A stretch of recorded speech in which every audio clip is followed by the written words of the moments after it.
Hey, congratulations on your accepted offer. We're very excited that we have your property under agreement, and now a whole bunch of work starts from here. This email talks about your transaction coordinator, your listing manager, who's really gonna help manage the process kind of from here till the closing. So on this one, we have so much going on.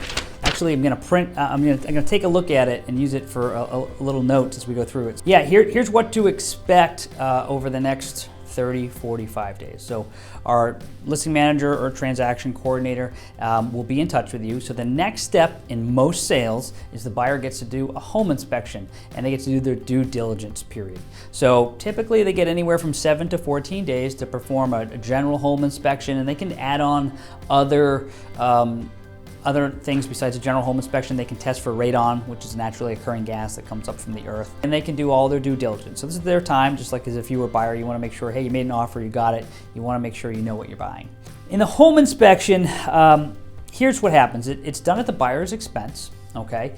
And it normally takes around 2 or 3 hours depending on the size of your property. So the buyer's agent and the home inspector with their buyer will go to the home. Typically we just get them in just like a regular showing.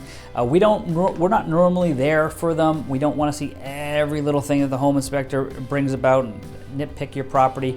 Really all we want to do, we just want to hear about any significant issues, and we'll hear about that after the fact, and if we need to, we'll deal with those. I'll get into some more detail on that. So just the process is the buyer will talk to a home inspection company, hire a home inspection company, find a particular date and time they can do the home inspection, and they'll get in touch with us. Let us know if that works. You need to be out of the house for 2 to 3 hours, depending on the size of your property. And they're gonna go through the whole house and they're gonna pick it apart. Most of the time there's 2 or 3 other things that maybe you didn't even know about, I didn't know about, that sort of come up, and we might need to negotiate those. But we're only gonna negotiate those if they're legitimate. Every situation's different, so work with your agent to figure out a solution to any issues that come up. You just want to make sure that the home inspector has access to any doorways, make sure no items are blocking any doorways, make sure they can get to the attic or the basement, anything like that. They're going to look through the heating system, the electric box, just make sure they have access, just make it easier on them. Yeah, that's about it. So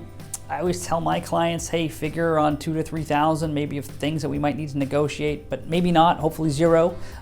So after the home inspection, we don't always hear back right away, so just be patient. I know it's not a really fun time for a seller, but we don't really want to bug them too much about the home inspection. We want to let them have their time.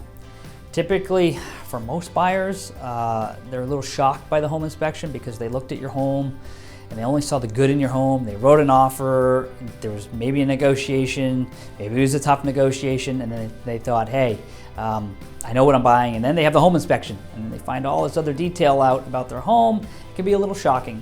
So we don't want to bug them too much. We want to allow them to kind of process the home inspection for the next 24, 48 hours. Because if we bug them too much right away, if they've seen some things they don't like, they might be a little jittery. So we just let them breathe. We wait till the buyer's agent gets back to us with questions about particular things or any concerns or anything they want to bring up.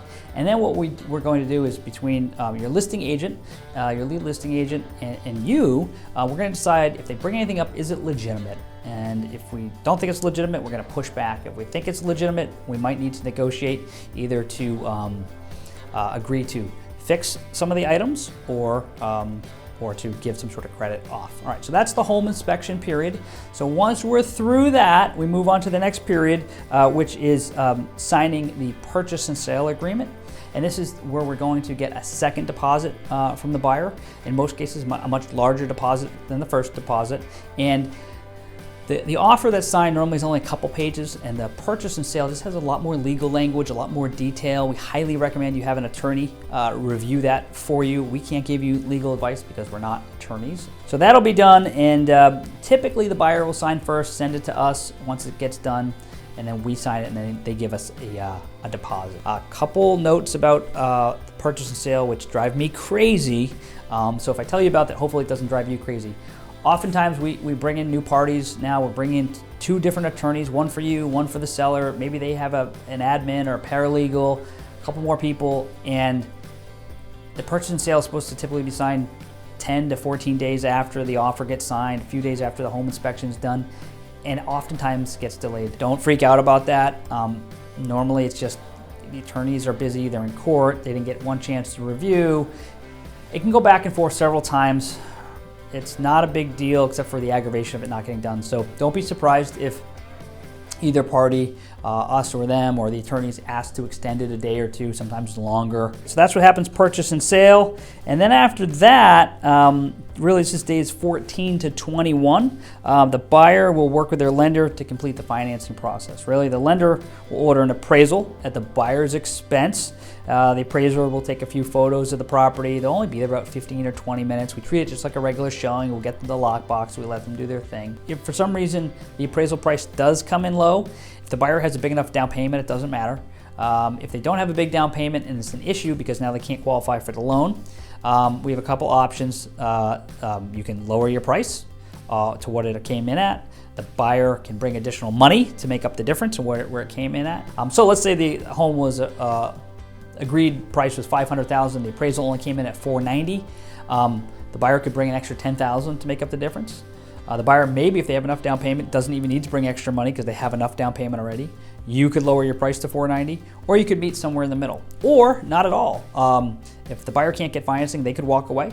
Or if you say, hey, you said you're going to buy at $500 and you don't have the financing, and we think we can get another buyer quickly that'll pay us $500 with stronger financing, we could potentially tell that buyer, hey, either you buy it at $500 or you walk. These are the choices we have. Most of the time it's negotiated because most of the time the next appraisal is going to be very similar because the appraisers, they're licensed, they have to do it somewhat the similar way, so if they can't find the comparables to back it up, we may not get it. Then once that's done, the buyer will be working on getting their loan commitment. So their loan commitment is basically the appraisal's been done, the buyer's financing are all meshed together, and it all works, and they basically built a loan for your home.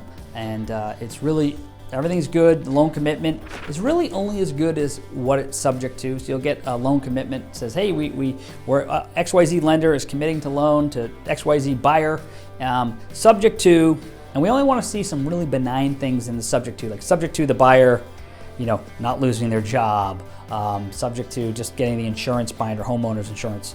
They'll put certain things that's subject to. If it's subject to, like, hey, reviewing your tax returns, well, that's kind of still a big deal. That should have been done beforehand. So a loan commitment, normally when it comes in, it only has some benign things still left on it. Once in a while, though, we want to look out and make sure that there's nothing big on there. When a loan commitment's there, we know that the buyer, really, their loan is 99.9% done. We're feeling really good. It normally happens a week or two before closing, and we're doing really well. And it's the time of the transaction from the loan commitment until closing where if the buyer, for some reason, can't get financing, let's say they lose their job, that technically their deposit you could keep as a seller. All right, so that takes care of that. And then once they get then what's called a clear to close, basically they have all the documents printed out. The closing will be scheduled. Typically it's at the buyer's attorney's office or at the registry of deeds in whatever county you're in. Closing takes about an hour to 2 hours, a lot of signing. Most of our sellers these days end up having their attorney sign on their behalf. You sign like the day before and just let the attorney do it to make it convenient for you guys. That's about it, and there'll be a lot of things that we're going to send you about taking care of final utility bills, electric, water, sewer, gas, propane. We need to get a smoke certificate from the fire department, making sure your smoke detectors, your carbon monoxides are in the right place and they're up to date.